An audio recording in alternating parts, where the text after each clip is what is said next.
Hopefully you're traveling with best safety measures in place, and it really comes down to how safe your kids are even before you kind of turn on the ignition and where they are in their car seats. And joining us for Seats for Kids, the Executive Director, Deanna Lindsay, great to have you back on the show. Thank you. It's a great time to remind people to check in, to know that everything's being installed right, and that they're actually placing the child in the seat correctly in the first place. Absolutely.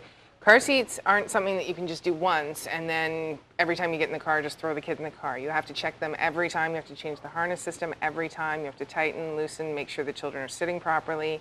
The first thing you need to do when you find out you're having a child is figure out the best car seat for you. Because a lot of people ask us all the time, what's the best car seat available? You know, what's the best one? And the best one is not necessarily the one that your best friend uses. It's going to be the one that fits your car, fits your child, fits your lifestyle, that you can fit in your car, that you're going to use properly. So the best car seat is going to be different for every person.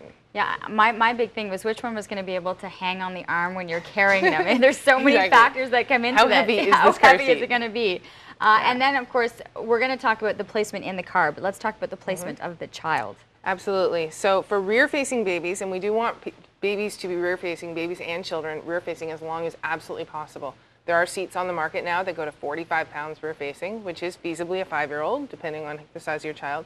And they are safer, 5 times safer rear-facing than they are forward-facing. A rear-facing child needs to have the harness system at or below their shoulders.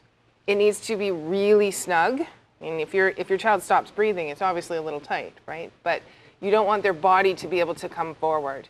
You want the space where their neck comes out here, above the chest clip, which is at armpit level, to be smaller than the size of their head, so that they can't be ejected. The straps can't come off their shoulders. They can't come out in the event of a collision. Okay, I understand that. Okay. Right? Yes. So if you put your chest clip down here, then their shoulders can compress and come out, because babies are made to come out little spaces, right?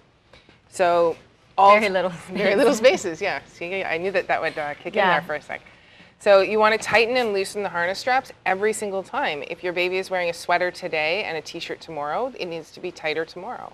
So changing the harness straps, making sure that they're tight, making sure that the chest clip is at armpit level, so you actually stick your fingers in the baby's armpits and go across. You want to make sure that their bum is back, so there's less space underneath. As your baby grows, all seats have different harness heights, and every seat adjusts differently, so you have to figure out how to adjust it.